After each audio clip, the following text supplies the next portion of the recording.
Hey, I'm Kristen. And I'm her little brother, William. And we're the co-hosts of the podcast Guide to the Unknown. One of our favorite recurring episode topics is going through the Wikipedia page for urban legends, A to Z, and covering everything. So that means some episodes are a mishmash of alien abduction stories, actual urban legends like the Hookman, and then maybe a made-up game of telephone story about Phil Collins' In the Air Tonight. Who knows? All this and so much more is waiting for you if you go check out the Guide to the Unknown podcast feed. See you there.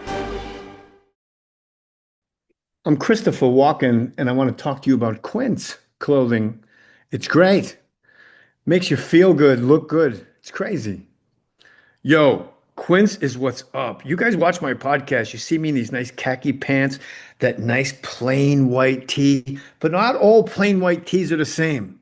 Sometimes they just feel good on your body. That's Quince. Quince.com/more stories. A well-built wardrobe is about pieces that work together. They hold up over time. You don't want to get cheap clothes.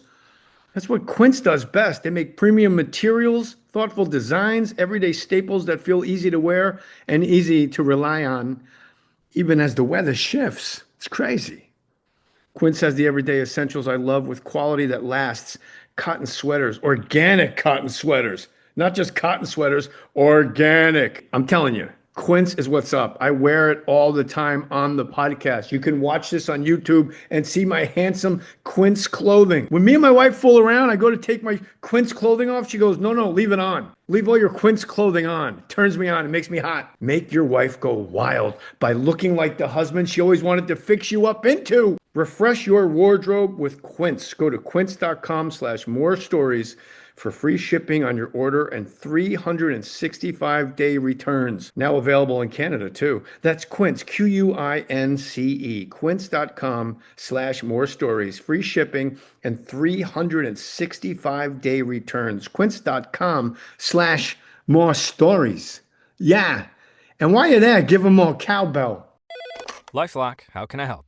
The IRS said I filed my return, but I haven't. 1 in 4 tax-paying Americans has paid the price of identity fraud. What do I do? My refund, though. I'm freaking out. Don't worry, I can fix this. LifeLock fixes identity theft guaranteed and gets your money back with up to $3 million in coverage. I'm so relieved. No problem. I'll be with you every step of the way.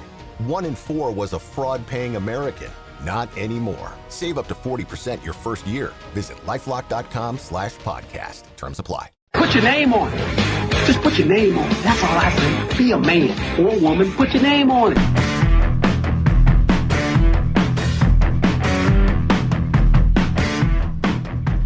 Oh, welcome to More Stories. Stephen Tobolowsky talking about hats. Talking about hats with Tobolowsky. 877-99 on hats. Fifth caller will get the new hat that we have, promotional hat. No hat. Get that real close to your mouth, that mic. Otherwise, we get complaints. They were. Attaboy. The hat thing was closed. You dressed. It's for the listener. It's 90 degrees in Los Angeles, and Stephen came in wrapped up like a mummy. You look like Ralphie from Christmas Story. For the listener, I want the listener to understand.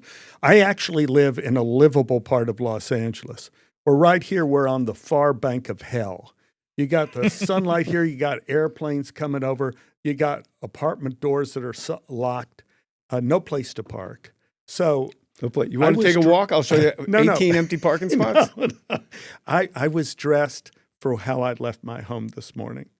Where do you live? Fucking someplace cold? guy that's bad at ad-libs. Where do you live? A fucking colder climate than here? Yeah, a colder climate than here. Where do you live? What part of town you live? I live in Studio City. It's hotter than balls out there. What are you talking about? I was under trees. I was up early today because I wanted to get ready for you. You're an early bird like me? Yeah. I don't know. How early are you? Well, I got up at about 5:30. I got up at 5:30 today, and I went, oh, this is good. I'll jump on a 6 a.m. men's meeting, and then I woke up again at 6:15. Yes, I'm an early bird like you. But I don't go to men's meetings. I feed the cats. Oh, you're a cat guy. No, I'm not. It's just we have them. And so because you have them, you have to feed them or they die. And because I'm gone so much, we have this automatic cat feeder. I don't know who invented this thing, but you have to, it has 8 different slots that you put cat food in. And we have 2 of them because we have 2 cats. And then it automatically turns during the day. So you could just let them fend for themselves. Is it 8 different slots for 8 servings? Oh, this is the choice I have to make every Is morning. this like an Elon Musk invention? It sounds very progressive. Maybe. It's like either. But I had the cat feeder before he went crazy. Before Elon went nuts. That's when I bought the cat feeder. I can either put 8 different cat foods in the feeder, or I could break it up 3 cans, which is what I do, and put it in the feeder and just split them. So the cats don't overeat. Speaking of feeding pets, my friend, we have a new sponsor right here. You can see it on camera. Sundays for Dogs, human-grade food for dogs. Oh. Now, they give me this big copy to read about Sundays for Dogs. I don't need it because let me tell you something. Yeah. My dogs went batshit crazy for this food. You know, when you can't feed, first of all, the ingredients, can you read well with those glasses on? Let me see. The Deadwood glasses? Check out those ingredients. Okay. Beef heart. Beef hearts and beef what? Beef liver. Those are the first 3 ingredients. And beef bone. Beef bone. That means you got to list them in order of how much it's in the product. So these are good ingredients for your dog. And you can't, you know this, Joe. You got 53,000 dogs that your wife wants to rescue all the time. If you take regular dog food and give it to your dog as a treat or a snack, they will thumb their nose at it like, bro, this is what I eat all the time. Give me something treaty snack. I gave this to them as like a snack. The Maltese gobbles it down, and Birdie, the Pomeranian, did one of these. You know when your dog likes a snack so much, they go, I gotta go. Like she went. Take it somewhere else. She took it in the other room, like it was, and her tail went down, like she had shame. It was so good. Now, so hold on, I gotta get this part Okay, exact. Make the switch to Sundays. Go right now to sundaysfordogs.com/more50 MOHR50, and you get 50% off your first order. Or you can use code MORE50 at checkout. That's 50% off your first order at sundaysfordogs.com/more50. sundaysfordogs.com/more50. Or use code MORE50 at checkout. Sundays was founded by a veterinarian and mom, Dr. Tori Waxman, who got tired of seeing so-called premium dog food full of fillers and synthetics. Maybe you didn't hear Stephen Tobolowsky say beef hearts, beef liver, beef bone. We came to play. I'm not going to let somebody sponsor this podcast that stinks. I'm saying this with a Lucy break in my mouth. She designed Sundays. It's air-dried, real food made in a human-grade kitchen using the same ingredients and care you'd use to cook for yourself and your family. Normally, Joe, where are the dogs sitting? In the guest lab. Yep. Birdie is sitting facing the bag of dog food. Staring it down. Just in case some Sundays for Dog breaks out. Look at that. Oh, Look God. at that. That's all you need to know. That's all you need to know. sundaysfordogs.com/more50. That was terrifying. I mean, you just shook the bag of dog food, and these dogs, it looked like a jolt of electricity went through their body. Well, it did. It's all that beef bone. Speaking of bones, you're hung, right? You got a big one. Well, that's what I've heard. Yeah. But, over time. Nobody's ever asked you that, have they? Well, she did once. Once. Yeah, but then Your wife's a big-time director. Oh, she is. I don't know if she's big time, but she's killing LA theater here. She is brilliant, and everybody wants her. She's constantly in demand, and every show she directs is mind-bogglingly great. So I always thought, first of all, she was cute. That was the first discovery I had. The second discovery I had was she was a good actress. Third discovery, she's a good actress on stage when there's a catastrophe. She could fix it. Third thing I've just learned. Like acting like she's in a catastrophe, or having a solution when all the wheels fall when off? there's a problem. Yeah, that's important. On stage, thinking on her feet. And then as a director in this town, she is amazing. Is it hard being married to a director? Like, did she always give you like, let's try it again, but maybe this time do it with a little more sincerity? No, I liked it. Just that's a little less mustache twisting. That was the best. I think we've just had this act on the road for so long now. Yeah. We could do it in our sleep. It's rare you see a guy in Hollywood, Joe, married to one lady. I'm on my third and final marriage. How do you know it's the final? Because I would never inflict yourself on another woman. Yeah, I don't know. I can't. I mean, it's Because I'm 55 years old. What, I'm going to be like 60 and be like, hey. You wouldn't be the first. You want to spend the rest of our lives together? I guess. Gosh. There's a 1 in 4 shot this works. But you guys been married how long? We have been married 36 years. Man. I am 74, something like that. I was born in 51. What does that make me? 74. Something. 74 years old.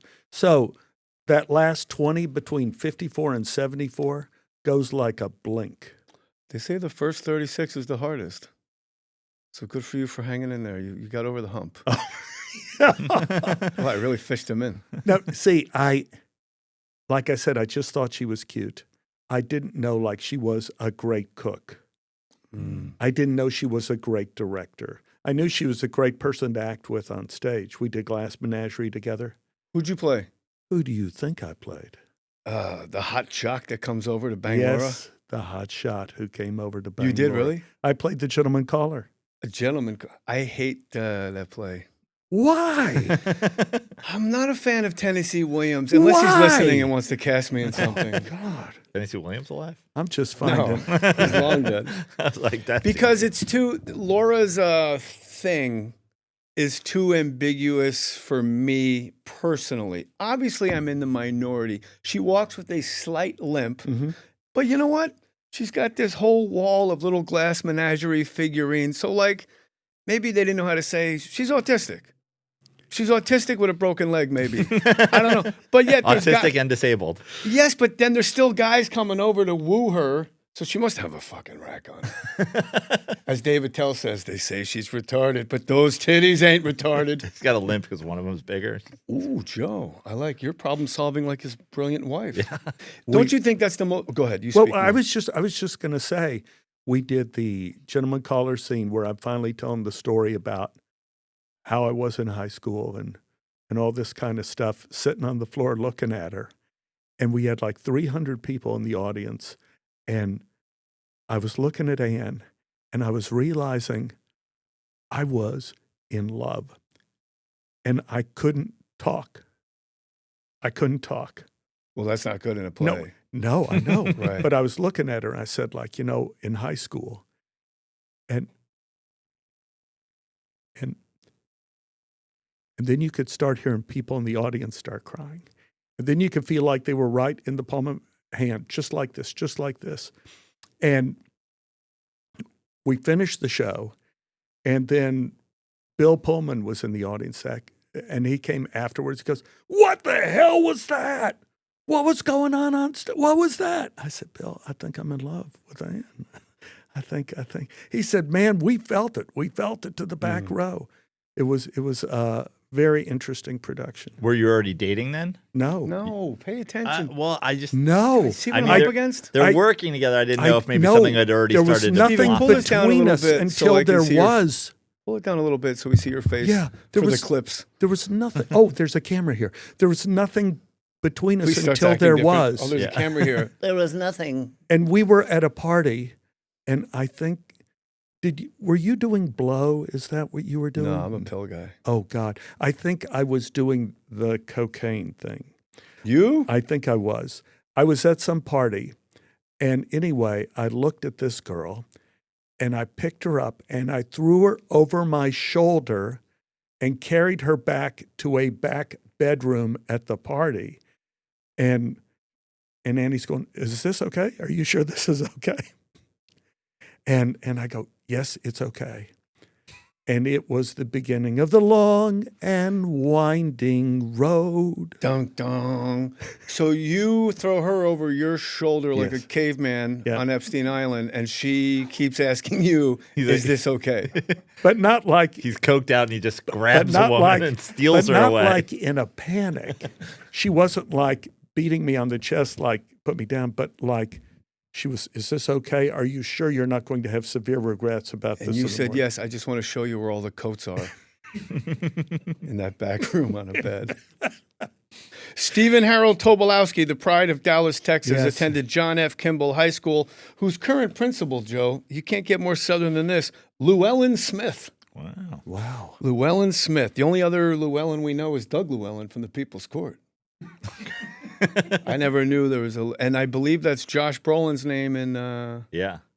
No Country for Old Men. Yeah. You played an amnesiac in Memento. How is your memory in real life? Oh God, it's getting worse and worse. Yeah. But it was, when I did that show, Memento. That's the one we're Showbusiness people, talking we about. call movies shows. Okay. Yeah, the Memento. When I was we say doing film. Memento, Yeah.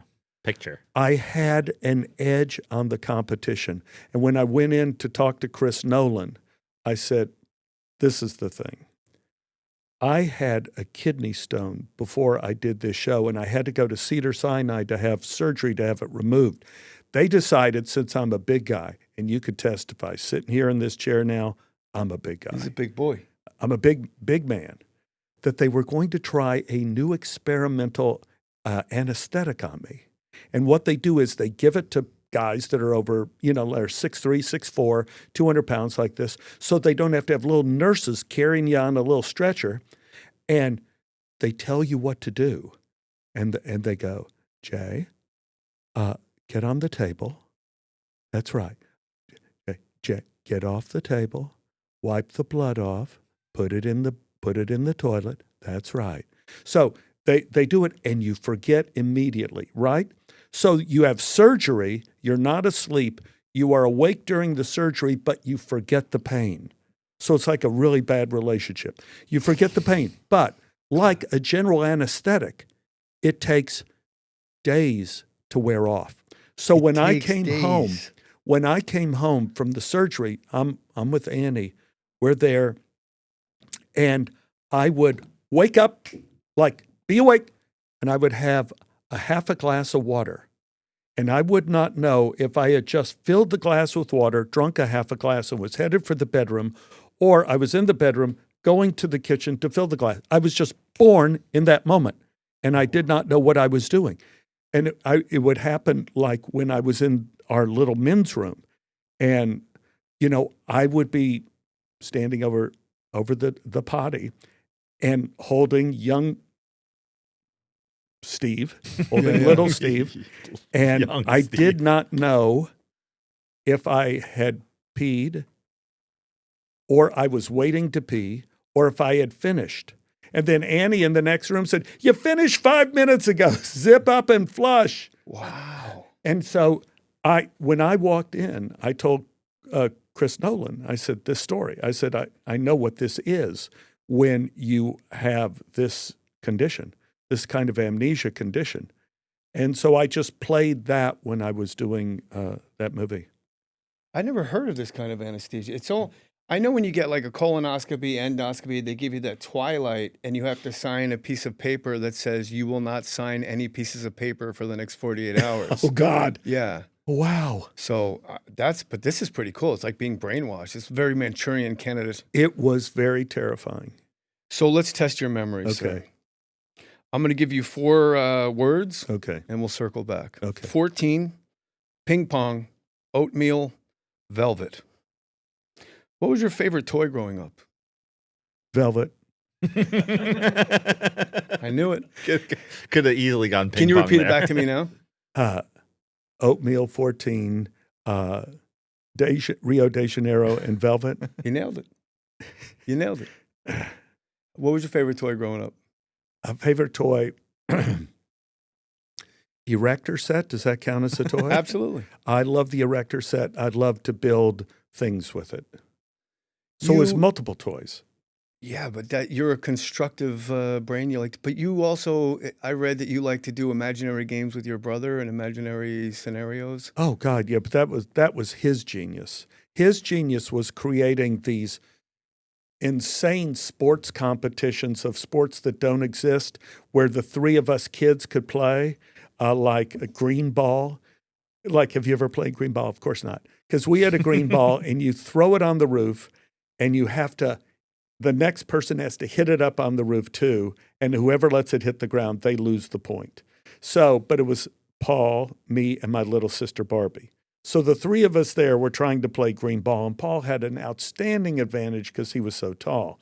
So he started playing these eccentric characters that were not great athletes, that were from other countries and other persuasions, and was a green ball champ in the Middle East. And now he was trying to resurrect his career after a long hiatus, in the United States, and he would not speak in English. And, he would just, hey, the green ball, and he would do this kind of stuff. And let's say his characters, he was, Murray Bostwick was one of his characters.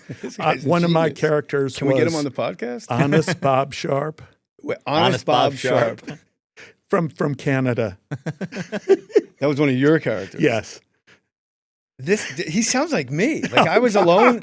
Yeah, your brother sounds like me. I was alone so much as a kid. I would have like my Matchbox car. And by the way, you're right. My wife always says it. Made up games are the absolute best. They're just the best. Like did you have a made up game? What was it? DeFranco. DeFranco? Yeah. What was that? There's a ball you threw. You got a stick, like a broomstick, and that was your only defense. And then you just had to stand there, and you threw a ball like a tennis ball or a racquetball at each other's chest. No shots to the face, and you would get a point if you hit in the chest area. But your only defense was like a blocking stick. I like DeFranco. Yeah. I would play that now. Yeah. We played indoor golf. With a real golf ball, and it was just putting, but we did like putt-putt where we had to tee off from different rooms of the house. Yeah. So the hole was in the same place. And while Paul and I were playing a championship, we decided to use Barbie's favorite doll, Dolly, as a sand trap. Barbie's favorite doll was not Barbie. No, it was this baby doll. And Barbie had it since she was an infant, and the baby doll had lost its head along the way. And so Mom had fixed it with masking tape to hold the doll's head on, and we used Dolly here as a sand trap in the hallway.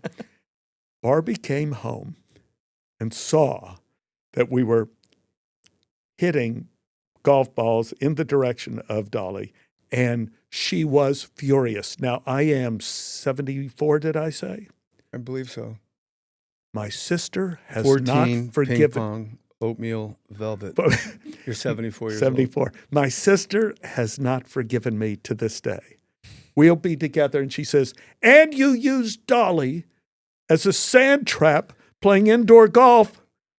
How could you do that?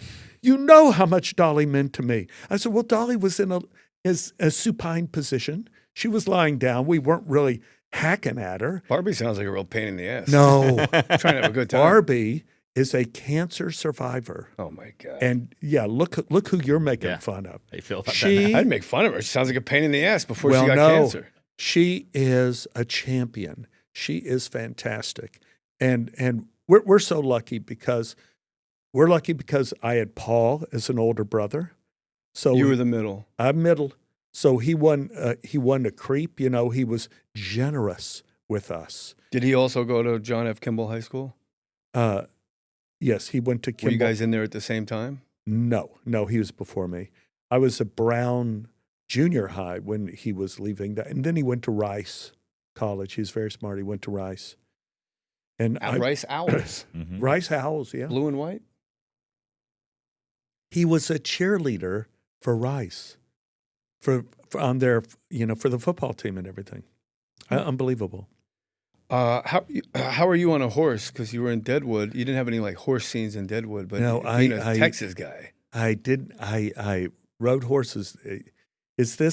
Are you asking this question with a horrible answer? You have no idea. No. You are sitting here. There's a rule. You have to always know the answers of the questions before you ask them. So my whole thing was, Annie and she fell in love with horses, and she loved Icelandic horses. So our teacher was Icelandic. They're smaller. They're smaller, but they're sturdy. They're very fast, but they're small. Are those like those mini horses you see at like a Shriners convention, the mini ones? Kind of, but not mini, but they're smaller than the ones they would bring to like Barbie's room. Yes, they would be like in Barbie's room. I'm not even making a joke. You know what I mean? Like the itty bitty ones. I think they're like 14 hands high, something like that. 14 hands. What? This is the second episode we've had. 30 stone. I don't know, 30 stone. But they're They're small horses, but they corner very fast. They're very fast horses. So Corner? Quarter. Corner. like when you're doing a show, a horse show. Yeah. Oh, did you know that I was the terror of California? Me on my horse Yokult. Yeah, we won all of Southern California. So you're a horse guy. So I'm a tell me horse about guy. your wife and these Icelandic horses. Yeah, so we went to Iceland with our trainer, and Tony Shalhoub and Brooke came too. They came with us too. So we went one time and it was amazing, and we went a second time. It was incredible. Third time's the charm. So third time, Stainer, the head of our program, wanted us to ride to the top of an active volcano, Mount Hekla, which is the volcano which just exploded this last year and destroyed the whole town and everything at the base. Because I was one of the good riders, I was in front. Rode up to the top of an active volcano. No threat here at all. I'm suddenly hit by a wind from the Atlantic Ocean, and they have these powerful winds in Iceland come off, and I'm not exaggerating, lifted me and the horse off the ground, lifted us up in the air. Look, these dogs are upset now. They don't believe it. They don't believe it. And threw me down. That's why you need a full-size horse. Threw me down. Yeah. Yokel took that as a sign to say, giddy up, and he took off, and we started on a downward run down the side of Mount Hekla. I lose my balance, and all I remember is going sideways while the leaves and branches are hitting me in the face. Somewhere down Mount Hekla, I got thrown off of the horse onto a hardened lava flow. Getting good enough for you now. Yeah. So at this point in time, apparently I could not move or talk. They called down to Hekla, to the doctor down at Hekla. She comes up to see me.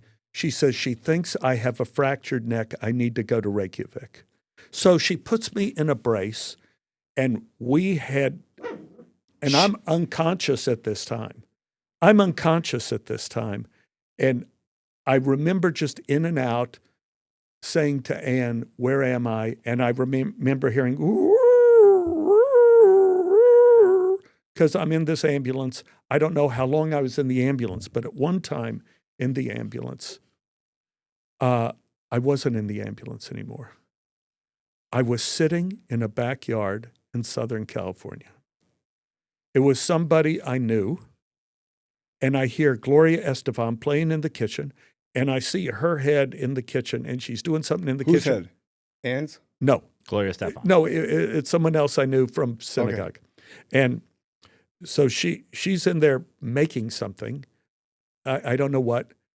And she comes out with plates of food like she's going to have a party. And I said, what am I doing here?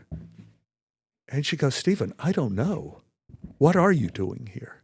I said, am I here because I think I was somewhere else, and I think it was really bad. I'm glad I'm sitting here now. And she says, do you need anything? I said, water. If you have water, I'm dying of thirst. If you could give me something to drink. So she goes inside, gives me something to drink. I start to drink the water, and then a bird lands on the telephone wire, and I'm drinking, and suddenly she vanishes. The outside vanishes, and I'm in the back of an ambulance in Iceland. And I'm there, and I go, where am I? To Anne. She's sitting there, and she says, we're in Iceland. You've hurt yourself. We're on our way to hospital in Reykjavik. I said, that's not what I mean. And she looks at me. What do you mean? I think I was just in Los Angeles. And Anne starts crying and said, those are the first words you've said other than where am I in the last 4 hours. We go in. The doctor there says, I do have a fractured neck, puts me in a brace. So I cannot be, when you have a broken neck or fractured neck, you cannot be horizontal. You have to stay vertical the whole time. So you can't sleep lying down. You have to wedge yourself into a corner. If you go horizontal, you start to lose consciousness, cannot breathe, and then you die. So you have to stay vertical the whole time. See, you asked this question. Yeah, I was like, other questions like, so you like anyway, horses? Ann helps me on an airplane, and this guy's getting on the airplane, and They he put you on the airplane like Hannibal Lecter, like they no, wheel like you on. like going back to Los Angeles. So I'm in this thing, and just put Stephen on a dolly. And this guy comes on, and he knew me from Deadwood, and he goes, "Oh, see, you're from Deadwood." Yes, sir, I'm from Deadwood. He goes, "What's this? Gesturing to my neck brace. Is this some kind of costume you're wearing on the plane?" I go, "No, I hurt my." He says, "Well, I happen to be a head and neck specialist and neurosurgeon. You're in the wrong brace. That brace is not strong enough for an airplane. You'll re-injure yourself. You need to hold your neck the whole way back and don't let your head move. And then when you get back to Los Angeles, see a head and neck specialist." So imagine the miracle of that, meeting some head and neck specialist. What if he was just kidding? Yeah. What if it was a 8-hour flight and you're What sitting if there it was a joke? I call So my. what do you think happened when you were in that backyard in Southern California? I was It like hallucinating. okay. I was. Do you believe in afterlife? Are you a spiritual guy? I'm a spiritual guy, but I don't know what that was. I got to tell you, man, it was as real as sitting here now with your baby dogs and sitting here with this mic and with this bottle of water. Just keep naming stuff throughout the room. Yeah, it's all real. And this table. It's and that all real, glass, man. And that guy. It's and all his black pants. real. And anyway, my head and neck specialist in Los Angeles x-rayed me and said, "You've totally been misdiagnosed. You do not have a fracture in your neck. Your entire neck is broken. You have 5 broken vertebrae. It's a fatal injury. Do you want to know why you're alive?" And I go, "Uh-huh." He says, "Because everybody has a curve of their cervical spine like this. And what my hand is describing now, Jay, is a backward C, right? Yes. Yours, for some reason, is the opposite in a C. Your neck is built backwards. So instead of snapping your neck like Christopher Reeve and snapping your spinal cord, you broke every bone in your neck. And C4, the middle vertebra in your neck, is a burst fracture. It's crushed. It's a fatal injury. So just wear this brace from now on. Do not take it off. And in 2.5 months, we're going to check it again." Because I didn't know this, but every bone in your body usually heals in 2.5 months. No matter how big or how small. 2.5 months, that's the time limit on the bone. How did you get to this age not knowing your neck was on backwards? How did I get to this age not knowing a lot of stuff? Oh, that's true. But did you have weird posture as a kid? No, but I didn't have any problems with it. If you don't have a problem with something, you don't look it up. Yeah, that's true. You don't check. You ever hallucinated, Joe? No. I mean, not on drugs, yeah. But that's about it. I had COVID early, like kind of before they were talking about COVID, I guess. And my fever was so high, at the edge of my bed was a field of llamas. Or alpacas, yeah. But it was a specific one in the Palisades behind Marquez School, where you just kind of look behind the school and there's that sloping, Santa Monica Mountain, green hill down into the ocean. And it's just random alpacas. I was at the edge of my bed. Now, were the alpacas real or? No, it was just a hallucination. So you were hallucinating alpacas? Yeah, my fever I was sleeping with an ice bag under each armpit, under my butt crack, under my nuts, and one on my chest and one on my neck. That's horrible. Yeah, it was pretty bad. So let's not, I want to make sure we get this early enough in the podcast. Did you know he was in a band called Cast of Thousands? Oh, No, please. I did not know that. What did you play? Well. And there's a very specific, where I'm going with this. Yes, I know where you're going with this. What did you the play? answer to this question. I do know the answer to this question. Velvet, 14, ping pong, oatmeal. Yeah. 74 years old. 74 years old. What did you play? When we played around. What did you play? Answer the fucking question. Who the fuck booked this guy? Because on the album, I didn't play anything. Nice. Frontman. I was a frontman. I sang, and Bobby Foreman, who was a genius musician, played guitar and bass. When we played live for people, I played bass. Yeah, But I didn't. But Bobby was the real pro. He was the real musician. He could play anything. He played the violin. He could do anything. That's a weird one. You ever He pick up a ended up violin and in try the to new play it? Christie Minstrels. I don't. What? Bobby ended up in the new Christie Minstrels. I don't know what that is. Oh God, drugs have taken such a toll on you. Who here knows what Christie Minstrels is? I thought she was a porn star. Oh, come on. And Chrissy I don't minstrels give a and damn log about jamming. a greenback $1. I'll spend it fast as I can, 'cause a wailing song and a good guitar Now is I'm the only hallucinating. thing that I understand. Oh, boy.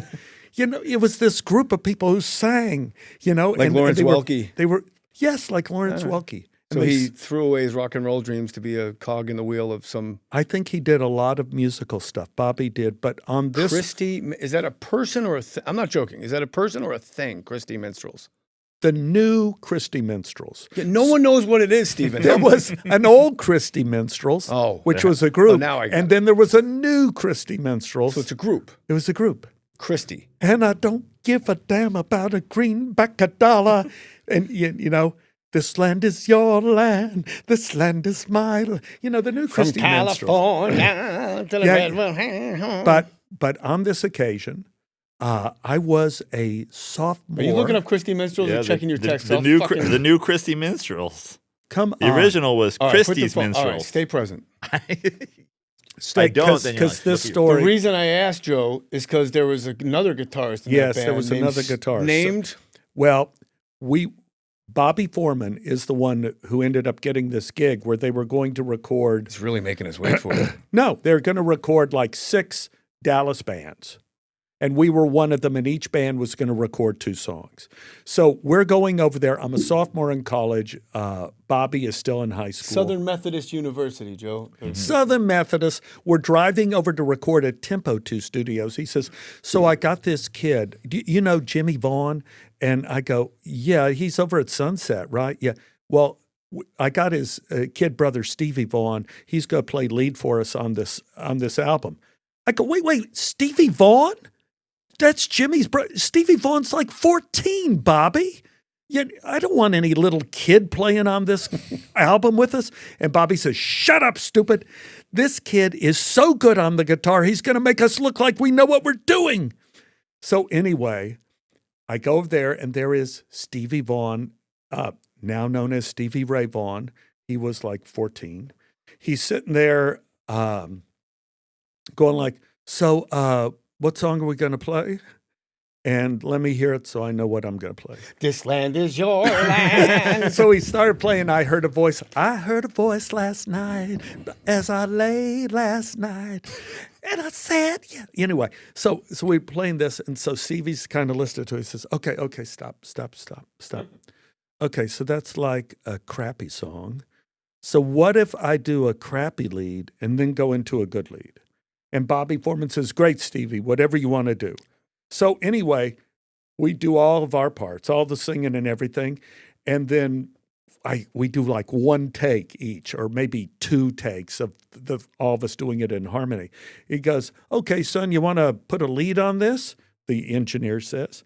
And Stevie goes, sure, I'll give it a try.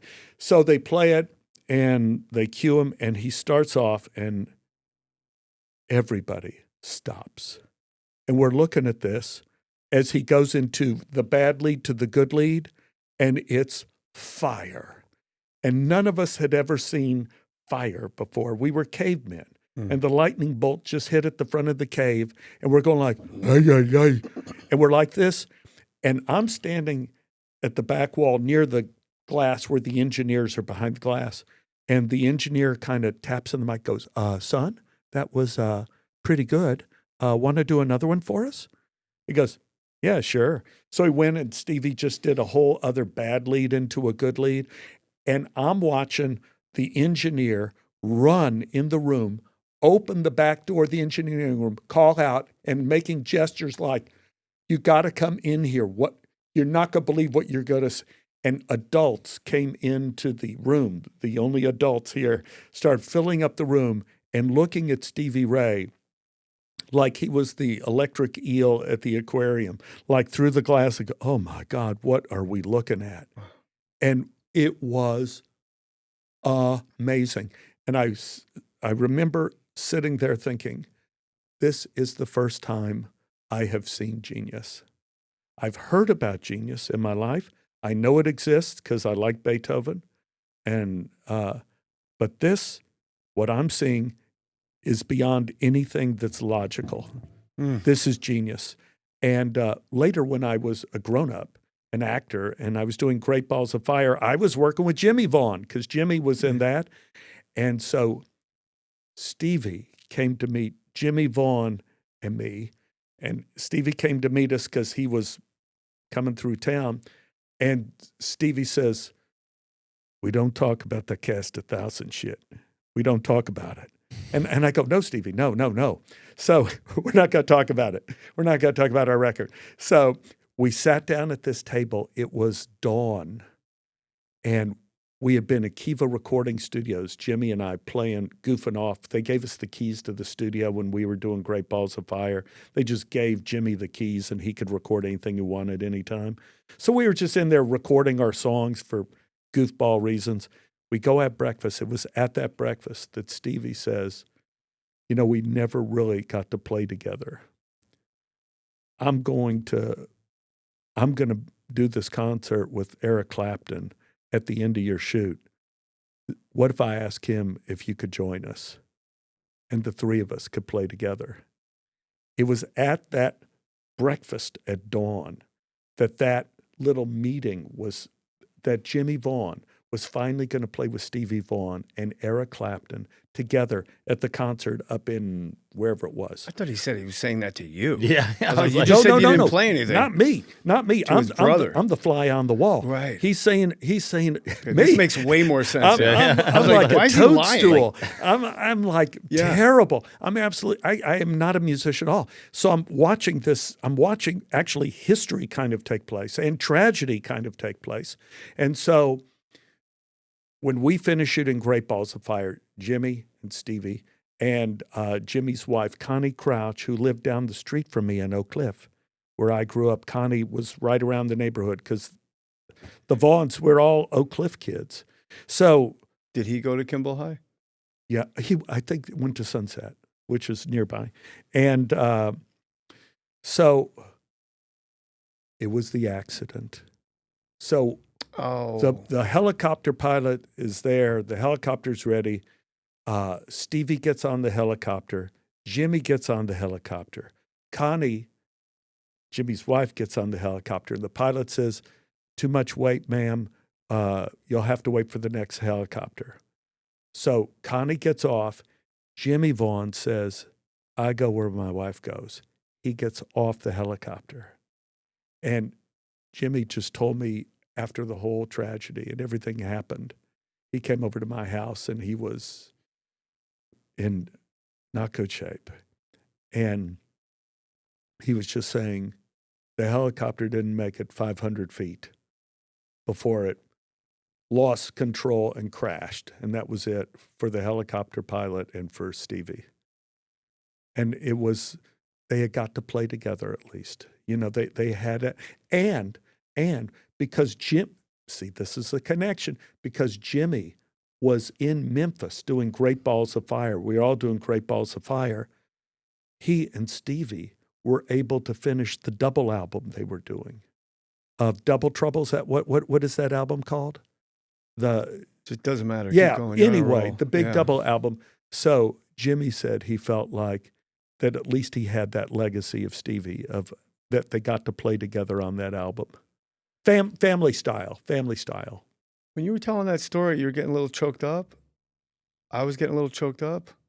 Like you wear your heart like you're a beautiful dude. Well, like something like there was a frequency here with you, like when you telling the story got me choked up. And that's never happened on this podcast. But these were people that I knew. I mean, I grew up with Connie Crouch. You know, she lived right down the street from me. And let me just tell you, she was the prettiest girl on our street. She's no Chrissy Minstrel, I'll tell you that. I tell you, no. No, but it was a huge, I want to say, was it one of the first big tragedies really in my life? I mean, not that happened to me, but I was involved with a not only witness to the Vaughan brothers playing together for the first time, but the tragedy of the end of Stevie Ray, one of the greatest certainly one of the greatest guitarists in my life. We were talking about this yesterday, me, my son, and my wife. There's 5 guitarists that the moment they start playing, you know who it is. There's 5. Out of the billions of men that have put a guitar on, there's 5 where the moment they play, you go, oh, that's Stevie Ray Vaughan. Yep. Cha-chung, cha-chung, cha-chung, cha-chung. Santana, The Edge, love him or hate him, you know it's The Edge. Yep. Jimmy Page. Oh. And there was another one. Willie Nelson. Eddie Van Halen. Jack White. Willie Nelson. No, but Jack White's, he amalgamizes too many different sounds. And listen, I love me some Jack White. But that's it. Willie Nelson, I don't think. Bang, bang, bang, bang, bang. On Teatro, I can pick it out. My favorite albums of all these guys are I love the Dylan albums by Daniel Lanois, like Time Out of Mind and No Mercy. Everyone's like, blood on the tracks, blonde on blonde. I'm like, fuck that shit. I do have Willie Nelson Teatro. I have another kind of interesting rock and roll story. Well, can we talk about you and I being on a plane that you said when you came in? God. We were on. I have no memory of this because I used to do a lot of drugs. Yes. But you and I were on the same flight, and when we landed at LAX, our phones exploded because Kobe died in a helicopter Kobe crash. died. Moral of the story is stay out of helicopters, Joe. Yes. Yeah. You can go. Kyle, stay out of helicopters. And LAX I've never seen an airport look as if it had been shut down through grief. Absolutely. It was spooky, spooky, spooky. The only other thing I can compare it to, Stephen, is the morning of the fires here. Yes. That morning, it was super windy and spooky. Yes. The city had before the fire, the city sort of had the same vibe. Like, I'm looking around for the gunman to come in the Wild West through the saloon doors. It was a very malevolent vibe, but just everything was weird the morning of the fires. Yes. But that airport, I'll never forget. No one spoke. No one looked up at the boards. I assume planes took off and landed as they did, but it didn't seem like it. You're bringing that moment back to me because you're 100% right. When we got off of that plane, everybody was just getting the news, and people were just in shock. It was silent, and some people were crying, and some people couldn't believe it. Some people were on their phones hurriedly calling other people saying, "You won't believe what just happened." Wow. It was such a tragedy. Kobe died? I was here in LA in Venice. What were you doing? Do you remember it? I remember weirdly for my sports podcast, my co-host put out a video that was the night before it dropped at midnight about basically a Kobe facts only, like kind of downplaying how great Kobe was. And then the next day, they killed him. Yeah, but the YouTube comments were like, "Take this down. This is horrible." Like, it was insane. What a fucking dick to go out of your way to post something to take away from Kobe Bryant's one of the all-time murderers. He's not even a basketball player. He's just a murderer out there. And your fucking dopey co-host is like, let me tell you why he's really not that good. There's a lot of people who put Kobe in the top 3 players of all time or whatever, and it's a little overblown. But as great as he was. Top 3. I mean, you gotta go. Are you a basketball fan? I'm a general fan of all sports, but I'm not a rabid fan. I miss a lot of games. What's the other thing you were witness to? You were about to say it was. Just the only other rock and roll thing kind of came with women in rock and roll with Stevie Ray Vaughan is that when I broke up with Beth, my first girlfriend before I met Ann, and I was with her for 16 years, and broke up with her. I was heartbroken. A friend said, "I am road manager for Grateful Dead and Bob Dylan, and why don't you come watch the show backstage?" And I go, "Thank you so much." So I get this backstage pass, drive out to Anaheim, and I show it to the guy. "Okay, you're going to come backstage." So the big guy leads you backstage, and the Dead is playing now. So I'm standing backstage, and I'm going like, "Oh, my God." I'm watching the Grateful Dead and everything, and then I kind of shift my weight, and there's someone right here under my arm, and I step on them, and it's Bob Dylan. And he goes, "Oh, wow, what is this? Who's this big guy? What is he doing here? Get him out of here." And Bob Dylan had me thrown out of the concert. So I saw half of a Grateful Dead song, stepped on Bob Dylan, and got thrown out. So What a I was jerk. even in more agony than before. But then I found Ann Hearn, and I was a very happy man. So you've had 2 women in your whole life. Both single syllables. Ann and Beth. Yeah. And Beth. And Ann spells Wait it with until you meet Beth Ann. Yeah, and Beth, didn't do anything. She was quixotic, and she was delightful in college, and I just loved her with all my heart and soul and all this kind of stuff. But she never got cast in anything, never was able to do anything. It seemed like she was just a square peg in a wrong hole always. I was already a professional actor in Dallas because I wasn't cast at SMU because a teacher hated me. So I got my equity card, I got my SAG card, and for the audience, and I moved to Fort Worth. I'm giving the finger. Oh, yes. Giving the showed finger to them. those people at SMU. And so I started working professionally instead of doing shows in college. The head of SMU said he was going to the University of Illinois. He would have a scholarship for me and Beth if we would go with him. So I didn't want to just stay and work in Dallas and have Beth go to Illinois. So I went with her to Illinois. So we're at the University of Illinois now, which is the last thing I need is graduate school. The Fighting Illini. Fighting Illini. And so Beth is saying, I think maybe instead of being an actor, I should be a writer. And I'm going, or, a dental technician, because one of us is going to have to make money, baby. I have my equity card and SAG card, but, maybe some other kind of. So anyway, she starts writing this play, whatever. I go out to LA. I find a house to rent. She comes out to LA and she sits in a little breakfast nook and she's writing this play. And this play is huge. And my hands are gesturing to a very large size. And there on the camera. And so I go, Bethy, what is it okay if I ask what your play is? What is it called? She says, well, I'm going to call it Old Granddaddy's Dying. I go, okay. Now, that isn't the kind of title. I'm not being critical. I'm just saying that's not the kind of title that's going to bring the audience in. Is it okay if I read your play? And she says, oh, sure, you want to? I go, yeah, please. So she hands me this tome, this thing, hundreds of pages of Old Granddaddy's Dying. I start reading this play.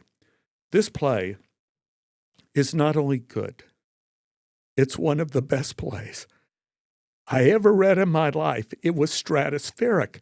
And I'm going like, what the fuck? What is this?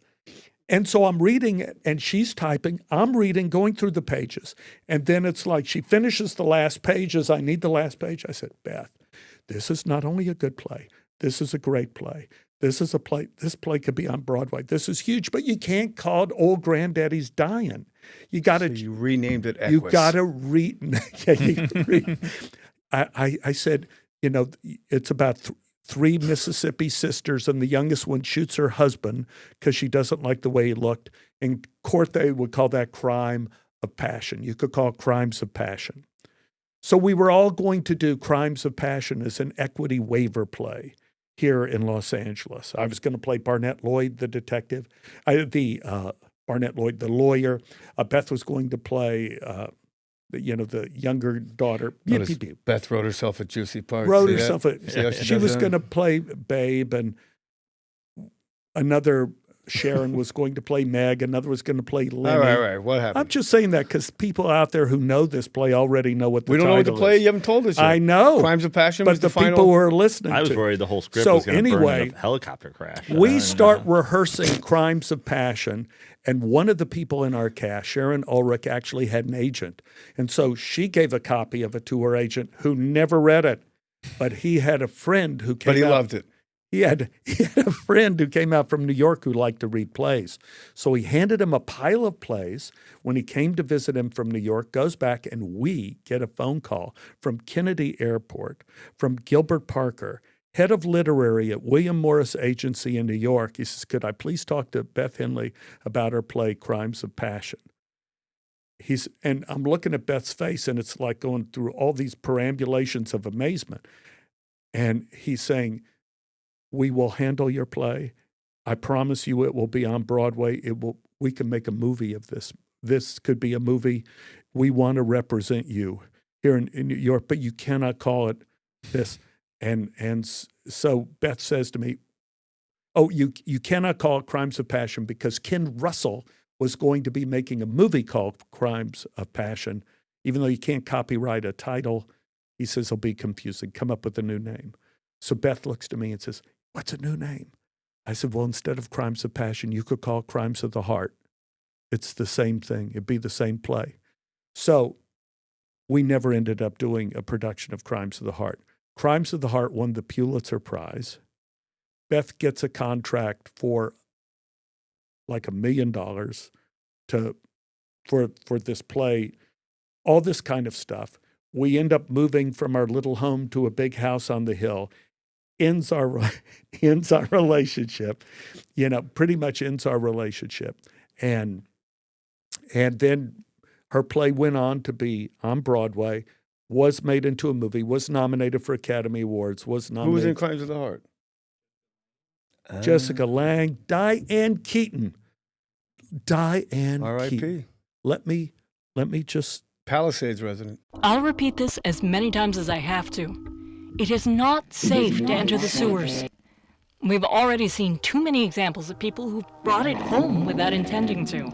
This is not an exciting new research opportunity. This is an infestation. Do not make it worse than it already is. Want to hear more? Then tune into Mayfair Watcher Society. Available wherever you listen to podcasts. New episodes every other week. This episode is brought to you by Indeed. Stop waiting around for the perfect candidate. Instead, use Indeed sponsored jobs to find the right people with the right skills fast. It's a simple way to make sure your listing is the first candidates see. According to Indeed data, sponsored jobs have 4 times more applicants than non-sponsored jobs. So go build your dream team today with Indeed. Get a $75 sponsored job credit at Indeed.com/podcast. Terms and conditions apply. This Friday, Crime 101 hits theaters. What is it that you do? I take high-value items and make them disappear. So you're a thief. One crime connects them all. I'm getting close. I know it. But only one will walk away. I underestimated you. Chris Hemsworth, Mark Ruffalo, Barry Keoghan, and Halle Berry. We're good at this. Yeah. Crime 101, directed by Bart Layton. Rated R, under 17 on admitted without parent. Only in theaters Friday. Let me talk about Diane Keaton. Diane Keaton was one of the most amazing, dearest people I've ever known in my life. Ever, ever, ever. I was directing Miss Firecracker, Beth's other play, in New York with Holly Hunter. I was directing that in New York. And Diane would come by and just wait for rehearsal day. And then she'd come out and says, how was rehearsal day? Want to take a walk? And we would take a walk. And she would talk, we would just walk and talk and all of this kind of stuff. Just sweet and dear. How did you know her? Like, why was she waiting for a married man to? Because I think she wanted to be in Crimes of the Heart. She wanted to be in the movie, which she was, and she was nominated for Academy Award for her portrayal. But this shows you the dichotomy in the relationship. Dino De Laurentiis invited Beth and I over to his house for a party. And there was the A table, the B table, and the C table were the drivers sitting in the kitchen. So I'm sitting next to Beth at the A table, and there's Sylvester Stallone, which Beth keeps calling Sty. Hey, and I said Sly. his name is Sly, It's Sly. not Sty. That's all and right, Sting, which she kept calling Stink. I go, it's not Stink, it's Sting. Anyway, I am told. But you know what? She kind of nailed that one. Yeah. Fuck Sting. So Dino De Pretentious fuck. Laurentiis' assistant says, I am not to be sitting at the A table. And I go, what? No, you're going to be sitting at the C table. Wait, His assistant says that to you? Yeah. The assistant says, while we're sitting, and you have to move. You're not here at this table. You're at the C table. You got it. You mean back in the kitchen? Yeah. And I looked at Beth for some kind of clarity. Beth just kind of shrugs, what can Beth stays, you go. Yeah. Beth stays and I go, and she just goes like this. Oh. So I get up and they lead I don't go anywhere without my husband. They lead me back. The opposite Jimmy Vaughan. They lead me back to the kitchen, and I'm there with the drivers, and Diane Keaton comes in and says, Stephen, what are you doing? I said, well, they told me I'm not going to sit at the A table. They told you to sit just a second. She goes up and talks to Dino De. What are you doing? Telling Stephen to go back there. He's important. He should be here at the table with us. And he says, well, no, go back. And then Beth just shrugs, and Diane says, well, Beth, if you're not going to sit with him, I am. So Diane... You're really the Jackie Robinson of dinner parties. Diane comes back and sits with me in the kitchen, and all of the drivers and waiters and all of that. That's Diane Keaton. She was so dear to me. You know what I take away from that story? The genius of having a tiered party. Yeah. Like, Rich, can you imagine? I just have all our guys over, West LA dudes, and I'm like, no. Yeah, you're at the B table. You go back in the garage. You're in the other room with the drivers and Stephen we have some Tobolowsky. chips and dip in the garage, and we're going to have some chicken nuggets. That's amazing. Dino De Laurentiis had a caste system for his parties. Yeah. So if you're at the B table, that's like the middle class of partygoers.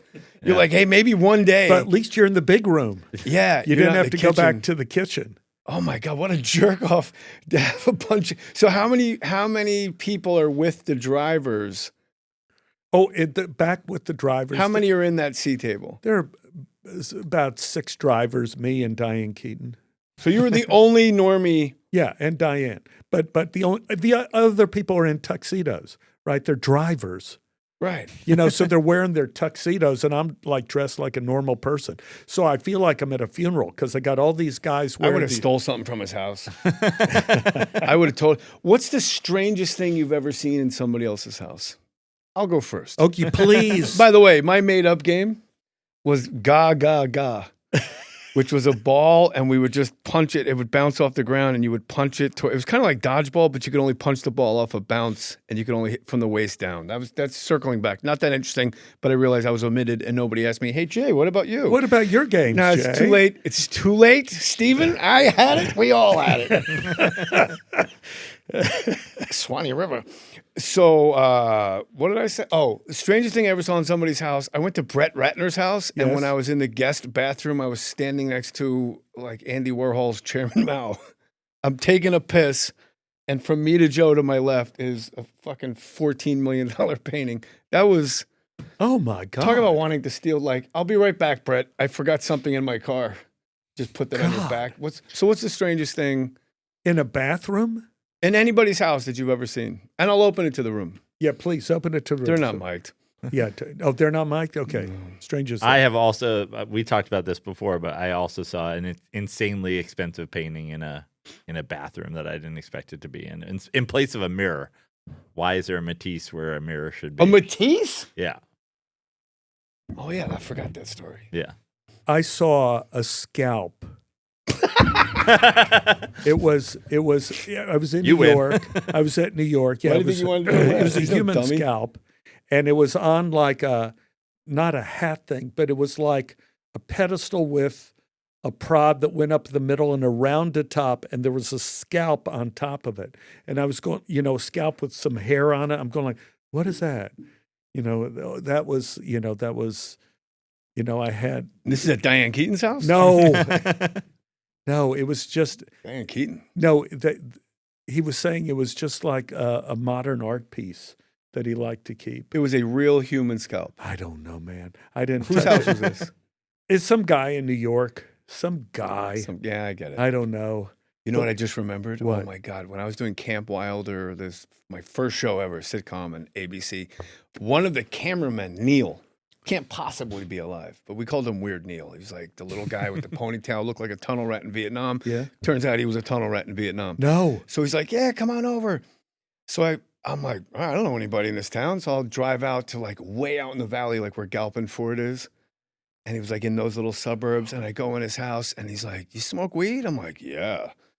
And I get, when you get so high, it's like you're just fighting a panic attack the entire time. You're like, can I use your shower for a few hours? Could I just take a massive dump over and over and take a shower? That's where this is going. And I'm looking and he's got a bar and he's behind it. He's like, man, I like to do speed and I like to just listen to talk radio all day. And as he's talking, it's getting a little more crazy, a little more uncomfortable. He's living up to Weird Neil. And I just see a skull. It was the little bit of hair that made me think. Oh. And I go, what's that right there? He goes, oh, that bitch almost got me, man. There was a woman he killed in Vietnam. No. And I'm just sitting there stoned, like near panic attack stoned, like holding in dump sweat panic. And he's just like, oh, that fucking bitch almost got me in Vietnam, bro. She almost fucking got me, but he starts laughing and pointing at it. I'm like, yeah, it was intense. Oh, what a horrible, horrible, horrible. Who's your favorite Muppet, Stephen? Muppet. You heard of him? Yes, I heard the Muppet. Do they have Snuggly? Is that a Muppet? Judges? No. Snuggly? Like the bear? No, he's making well, there should have grasping been at one straws. called Snuggly. You're not familiar with the Muppets? You can I'm pass? familiar with them, but I haven't seen them since my adult life. You know, when I was little, I knew the Muppets. It was going. Well, so isn't that the one? Oh, hey, how are you? How are you? Yeah, isn't that him? Oh, give me a little more. I think. Oh, Snuffleupagus. How are you? How are you? Can I? Oh, tell us a story. Oh, isn't that a Muppet? Doesn't he do that? Oh, how are we doing here? No, I'm sounding more Canadian now. I'm gonna have to ask you to leave. To fucking fake a Muppet. Like, that's kind of, there's a bit of heresy in here. I'm not sure what the penal code is, but to sit and bullshit your way through a Muppet, like I wouldn't catch it. What? I have seen the Muppets, but I don't spend the one that goes, hey. Hey, how you doing? How are you? When I was Can I get stoned, you a drink? It's Cowboy Dan. I didn't watch the Muppets. When doing I was Martel. stoned, I didn't do that. When I was stoned, I watched Spanish television. In the depths of my drug addiction, because when you're on Adderall, you come up with a lot of ideas. And when you snort it, you come up with even more.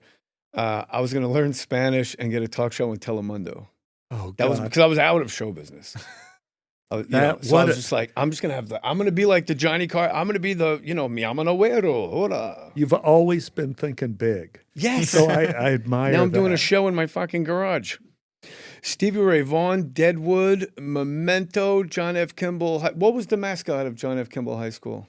A knight? Hey, how we are are you? the Knights of Kimball High. Your favorite toy growing up was an erector set. Favorite Muppet is Barabbas. Have you ever been caught masturbating? No. Don't believe you. If you were a fighter, what would your walk-up song be? If I were a fighter? Yeah. What would your walk-up? Oh, you mean when I come from the dressing room up here? God, I have to get the theme from Rocky out of my head. Why? It's a great answer. Well, it's a great answer. It's just Do you not understand original. how crazy it was? Well, none of them are going to be original. How about that was a number one hit record. Just Beethoven Emperor Concerto? Huh? Beethoven's Emperor Concerto. Ba-bum, da-da-da-da-da-da-da-da, ba-da-da-da, ba-da. I don't think that's going to sell a ton of merch, but you worked with Steven Seagal on The Glimmer Man. Oh, God. Tell us some great Steven Seagal anecdotes. Oh, God, man. Who wins in a fight, Steven Seagal or Diane Keaton? Steven Seagal or the fake Muppet. That's what I was going to. Or Stevie Ray Vaughan's helicopter. Oh, God. No, the only thing I remember now, fortunately, you caught me post-stroke. So you had a stroke? Apparently. I didn't know I did. When was this? I guess. Is that why you're dressed like that coming in? I guess that's what's happening to me now. I think I had a stroke when I was shooting Freakiest Freakier Friday, the last Freaky Friday movie. Was Lindsay Lohan in that one too? That was the Yes. one with her and Jamie Lee Curtis. Jamie was, but I was with the younger generation, but I was playing the same part that I played in the first movie. Jamie Lee Curtis, maybe one of the coolest, baddest bitches on earth, right? One of the coolest, baddest bitches on earth. And Lindsay Lohan, I regret not running into her back in the day. I know she is a lovely, lovely girl. Yeah. She's a lovely girl. Gets out of a car, paparazzi takes a picture of her Velcro for all of us. It's like, that's my kind of gal. Yeah. Steven Seagal. Stroke. Or stroke, your call. Dealer's choice. He wanted me. Work Steven Seagal into your stroke. He wanted me to come over and audition. And he wanted me to come over to his house to audition. And the audition was like at 10 o'clock. Where was his house? Like in where all the big mansions are. In L.A.? In L.A. Oh, okay. Big mansions. What is that area called? Beverly Hills, Bel Air? Bel Air? Not bigger than Bel Air. Baldwin Hills, Compton. No, not Compton. All right, anyway, it doesn't matter. Okay, huge mansion. So I go in there and supposed to be at 10 o'clock and he doesn't come down and his houseboy or whatever shows me to the waiting room, which is a room like this, except much grander, much more decked out than this room. Yeah. But, you know, with This room statues stinks. and all sorts of things. And I wait there and I wait till 11 and I wait an hour and then I'm going like, I wonder if something's wrong. So I wander way upstairs. I'm auditioning for a Steven Seagal movie. I wonder if something's wrong.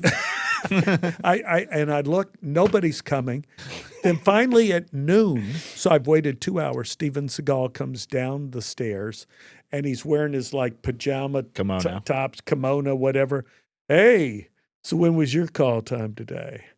And I go, 10 o'clock to see you.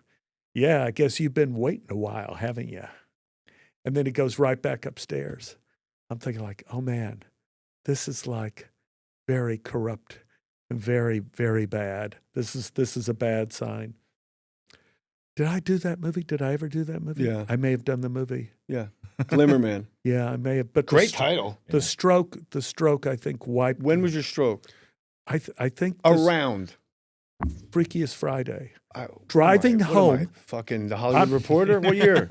How many years ago? This year. Like last This year. year. Like last year We're we in were February. shooting. We were shooting it like a year ago.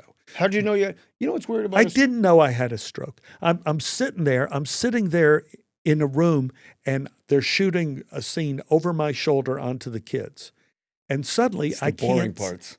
Now I can't see. Like in front of me, all I see are stars. That happens to me all the time. You're like Jamie Lee Curtis. That's Lindsay Lohan. weird. And the stars are kind of moving and kind of glittering. And I went to the director. I said, Nasha, I'm having trouble seeing. I can't see. I don't, something freaky's going on. And she says, well, you're not on camera. It's okay. This will be the last shot or two and then you can go home. That was a long drive home from around, up the coast. We weren't as far as, it was about an hour drive home with me seeing stars. And I eventually went to a neurologist, and eventually the neurologist said, we're going to give you an MRI. And I ended up having that MRI about 2 months ago. I just put it off. I had the MRI about 2 months ago, and my son was in town. He's a doctor, neurologist at Johns Hopkins. And he said, you're wearing the wrong neck brace. He says, I think you've had a stroke, Dad. Yeah, like a mini stroke, right? We went to the doctor, and the doctor said, yeah, he said, you've had a stroke at the base of your brain, and you're lucky. It's fine. It looks like it's healing. But the rest of your brain is, you haven't lost a lot of brain mass that older people like me lose their brain mass, and it becomes smaller and smaller in their head. So he says, you still have a good-sized brain mass. So I felt very good about my brain mass, but very bad about the stroke. But the stroke was right in the Steven Seagal part of my brain. So I don't really remember having done Glimmer Man. Well, if you're going to lose your memory, what a great place to What lose a great place to go. As co-host here, I wouldn't be doing my job if I didn't ask you about Groundhog Day. Oh, look, can I do an audition story where I was made to wait? real quick but I do want to hear about Groundhog Day. We'll probably be out of time by then, but so Boondock Saints. They go. Troy was the director, and I was Troy McClure. They're like, you got to audition. He's the hottest director in town. Similarly, I waited 2 hours, and I can hear him and another guy in the room having a great time, laughing. Yeah, and they're like, it's just be a little. They give you just be another few minutes. Yeah, for 2 hours. Yeah. Fucking Ron Jeremy walks out. No. Ron Jeremy. Oh, God. And I got to go in and like, what? You just woke up the Ron Jeremy part of my brain. No. Point to the doll where Ron Jeremy touched you. You finish and I'll do my Ron I'm Jeremy. done. Just like, and the guy had a Led Zeppelin tattoo on his arm, and I was like, So- you may be the hottest director in town, but I'll never forget this. In 30 years, I'll have a podcast. I'll be raking in cash, underpaying two brilliant men. One of my last parties at Beth's house before I walked out the door, somehow. Oh, but he had a cousin that got murdered. Beth too, has remember? invited, or somebody has invited Ron Jeremy. And Ron Jeremy says, should I call up some of my friends? Yeah. And so I think I said, well, sure. There's me. But you're all sitting at the C I'm, table. I'm there. And so all of these porno people come up to the party. All these porno, we're up in the Hollywood Hills, because now we're up in the Hollywood Hills, big house, Hollywood Hills, swimming pools, jacuzzi, movie stars, all this kind of stuff. We're having a party, and Ron Jeremy brings porno people up, and they start fucking everyone. So everyone at our party, I look in the grass, the backyard, and they're like, it's like something from Caveman. Like everybody's humping and bumping. They're all naked in the backyard humping. They're screwing in the jacuzzi. They're in the swimming pool screwing. It's like everybody's doing this. I'm going like, where am I? Yeah, you're with Beth. How did this happen? How did this? But the next day, I had to clean up. Ooh, boy. That's something that they make you do on a pirate ship, man. What detritus comes with, like just condoms? Or? I mean, Hour. I had to clean up the vomit on the floor. We had a stone floor, so there's vomit on the floor in the dining room, in the kitchen. Vomit going out to the stone Make Beth clean patio. it up. That's woman's work. Condoms, no condoms, but just mess in the backyard. So I'm mopping up, I think, the combination of male and female parts conjoining, just mess everywhere, and panties on trees. I'm going like, I've done it. I've had the Hollywood party. Yeah. Now I could put this on my checklist. Stephen Tobolowsky Hefner. Here we go. This is the checklist. I've done it. Don't need to do that ever. And if you're listening, if you're within the sound of my voice, you never have to have this party. This party is not worth the cleanup. I promise you. Disagree. And they'll eat all the stuff. They'll eat all the stuff in your fridge. And each other. And each other, for sure. Listen, we really have to get started. So, you guys ready to go? Yeah. Stephen Tobolowsky is joining us on the podcast. Let's start with Groundhog Day. 14 ping pong oatmeal velvet, 74 years old. Groundhog's Day. Take it away, Stephen. Don't you hate questions like that? Well, is all that shot in one day? Are they reusing the same clip? Like, yeah, they I shot want to a know fucking feature film in a day. I got to take. No, okay, his, you're a real jerk. his part that is Here is so something fascinating. iconic. Here is My boy. something fascinating. I was working on a movie, Calendar Girl. Yeah, but he's asking you about Groundhog's Day. Just a second. It's going to segue. You'll see the segue. It'll be seamless. I promise. You won't see it, but you'll see it. So I'm doing Calendar Girl in Paris, California. City of Lights. I played this lights on the back of their cars. I am the only time in my life I play a kind of a hitman, and my brother is a hitman too, but he is deaf and mute. Yes. Is the idea. So I had to learn sign language for the deaf, and so did he for this part. So this was being played by Kurt Fuller, my brother. So we are doing Calendar Girl. I hear that I may have an audition for Groundhog Day. For the only time in my life, they put me in a room in a motel on location with another guy, with Kurt. We're sleeping in 2 beds. We share the bathroom. It's like rehab. Yeah. You don't do that. You know, you have your own bed, you have your own bathroom. So Kurt and I are in our separate, agent. separate little beds, and the lights are out, and then we do like you do at night. You know, Start blowing each other. So Kurt. I mean, that's what you would do. Depends on where he is on the call sheet. So Kurt goes, you know, he goes, so you got anything coming up? You got anything coming up? And I was thinking about the audition for Groundhog Day maybe coming up. And I go, no, I'm just, you know, I'm doing this, and then it's just back to auditioning and all this kind of stuff. You have anything coming up? He says, yeah, I'm going to be doing this movie with Bill Murray, Groundhog Day. It's really cool, and I play this crazy part, Ned Ryerson.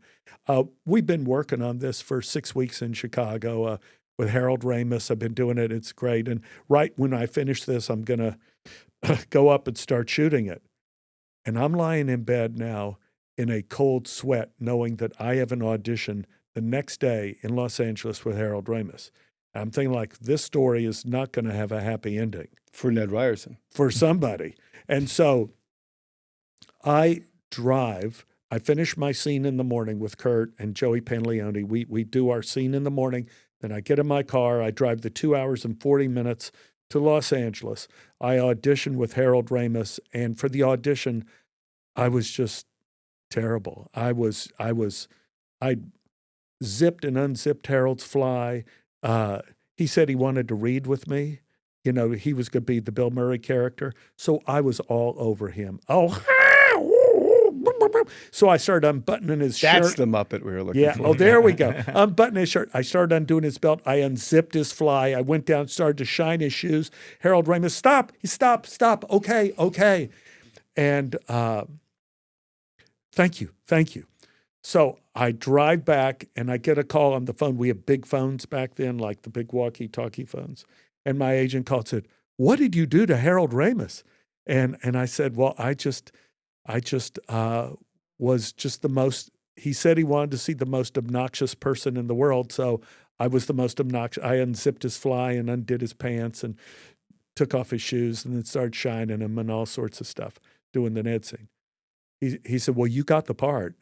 Wow. You have the part. On the ride home, you found out. Ride home. I love that. I get back to the motel.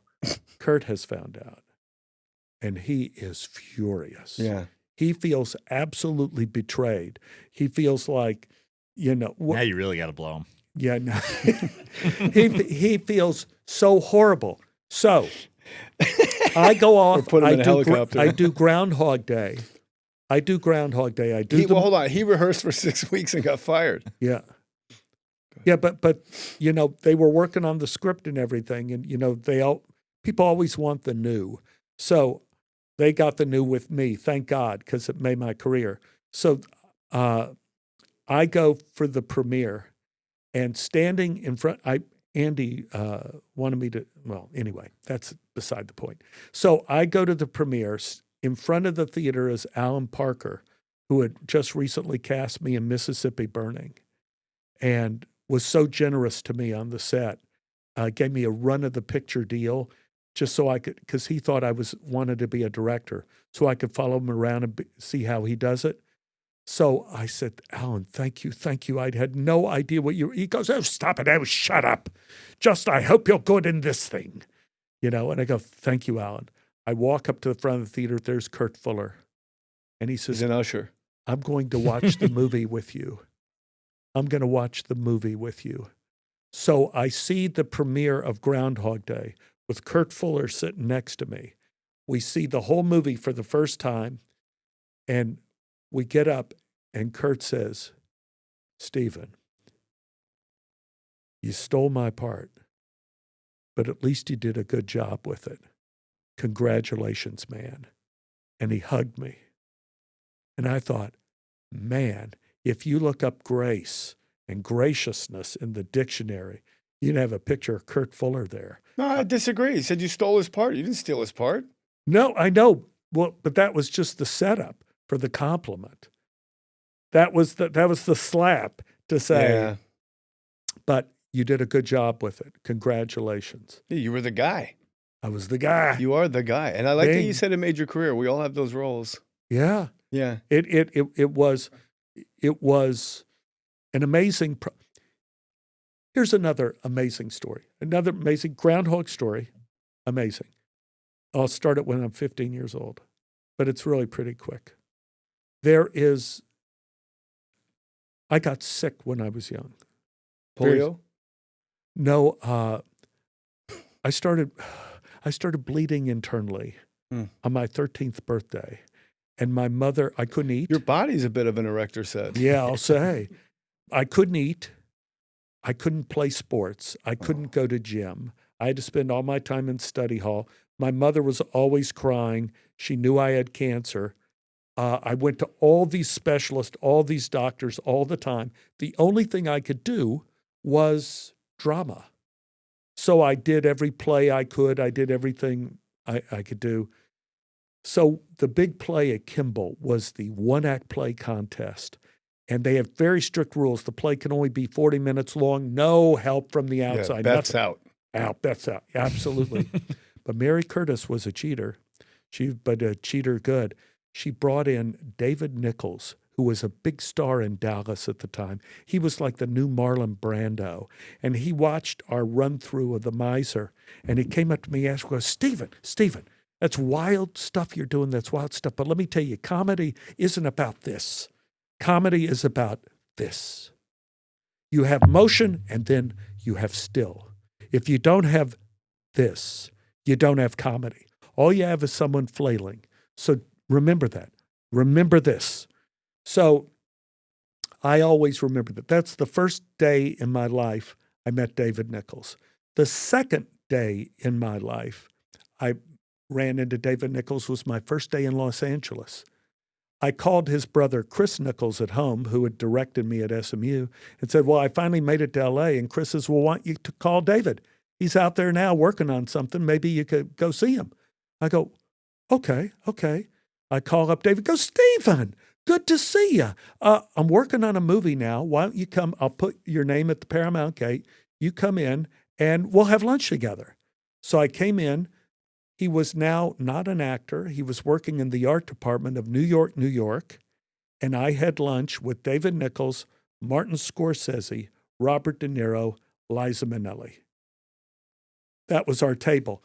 And De Niro was A-table, the right? A-table. And David Nichols and De Niro was giving me the stink eye the whole time. Like, who is this guy? Who's this guy? What's yeah, but Liza makes up for Liza's it. Happy like, everything. Oh, hi, how are you? She's the best. And anyway, that was the second day I saw David Nichols. My first day in Los Angeles, meeting Robert De Niro, Liza Minnelli, Martin Scorsese. Third day, I met David Nichols. Better be Groundhog's Day. Nope. I was doing Great Balls of Fire, and I get a call from Alaska. Anne's working on a play in Alaska. I'm in Memphis, Tennessee, doing Great Balls of Fire, and she calls me at 9 a.m.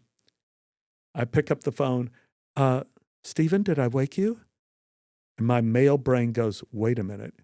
She's in Alaska doing the math of she's calling me in the middle of the night. This must be a bad phone call. No, baby, I'm awake. I'm awake. Is everything all right? Yeah, yes, sweetie. How are you doing? Well, I'm pregnant. I said, that's wonderful.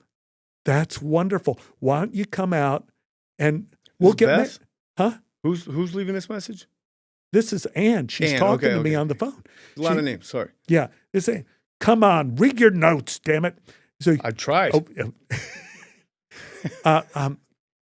No, come on out. We'll be fine. And Anne came out.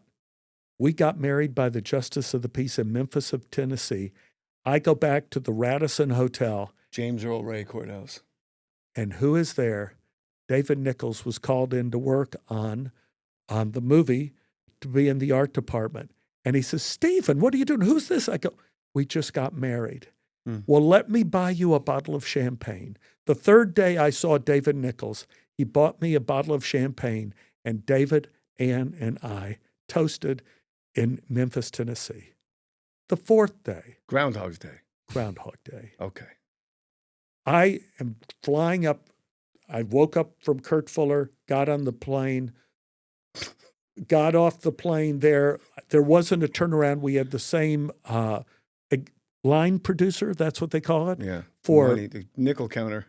So he was able to break the rules and not have me have a proper turnaround. So I leave California, get there without any sleep. I go to bed and I hear the word from the AD on Groundhog Day that I'm first up with Bill doing the street scene. So I look in the mirror. I said, I know you're tired. You'll have time to sleep when you're dead. You got to be good tomorrow. So I slept the 4 hours, got up, walked down to the main street, met Bill Murray, met Harold Ramis. He says, let's practice. Let's start here and see how far we get with the scene. First up, and I'm doing the scene and all this kind of stuff. Harold Ramis is saying, okay, let's try it one more time. All right. And I'm doing all the Ned stuff. They bring in all the extras, and then there's a face around the extras, David Nichols, fourth day in my life. And he looks at me, and he does the fist. Be still. Remember the stillness. And that was the fourth day I saw David Nichols. He had recently passed away, but that was the 4 days I saw him. And he is the one who probably taught me comic technique in high school. He's the one who gave me the leg up. He's the one who taught me all about ping pong and pause. Ping pong, velvet, oatmeal, 14. 14. And I'm David Nichols, 74 years brother. old. I'm 74. Can you repeat him back to me? Yeah. Ping pong, orangeade, David No, you Nichols, can do it. You can do it. 74. Come on, you can do it. What were the 4 things I asked you to remember? Ping pong, oatmeal, orangeade. Nobody said orangeade. But I'm so thirsty for orangeade. David Nichols. Yep. And 74. 14. 14. I just said it. You're the best, dude. You have your own podcast. No. Oh. Well, I did. I had when I got injured. What are you promoting here? You're just here for the love of the game? No, Mimic. Mimics, which is a Cineverse the film. movie. Mimics. Ooh, we love Cineverse. Oh, yeah. We just finished. We're about to open this movie, Mimics, which is, it is the dream come true is the only way I could say it. Christopher Poala and his friend, like in first grade, like in kindergarten, they were going, let's be movie stars. We're going to write a story. We're going to do it. They did it. And the guys kept in contact in Reno, Nevada all through the years. And then Christopher became a big star on TV, big star in Hallmark, and we did movies together. Christopher and I did. And he hooked up with his friend who they made the vow with when they were kids. Let's do it. And the friend wrote this script. So everybody should watch Mimics because it's a feel-good story before you even get it on the screen. It is the dream. Is it a movie? It's going to be a movie, and it's going to be in movie theaters. Okay. Real movie theaters, and I play his grandfather. Mimics, Joe. I play his grandfather, That's even though I'm crazy. not old enough to be his You're grandfather. still young at heart. How am I? Let's stay in touch after this. I'm 74. You and I. You and I? Yeah. I would love to because just to let everybody know, I thought the project we worked on together, that Blue Sky or what that movie we worked on. Blue Sky. Blue Skies or Dark Skies Dark River, Black Lake. Oh my God. Now you're Dean Koontz's Yes. Black River. Black River. Yeah. See, I just thought. No, I didn't remember. I just thought when we did it that you were like I was getting chased around by a Chevy Suburban. Like a supernatural truck. That you were this young leading man. You were this young leading man that was like clever and all this kind of stuff. I had no idea. And Lisa Edelstein was in it. Yes. Yeah. I had no idea you had all these sports skills. I had no idea you had all these skills. And so during the whole thing, I was getting to know you, and I thought, like, God, Jay is like one of the most incredible people I ever met. And then I didn't hear from you ever again. Wow. Rehab will do that. That's when you were doing rehab, and they were told to keep away from me and all the orgies in my backyard. What an ender. Stephen Tobolowsky, star of Mimics. See, Brought to you by Mimics. Cineverse. Thanks, everybody. Let's give it up. Jay Mohr's my uncle.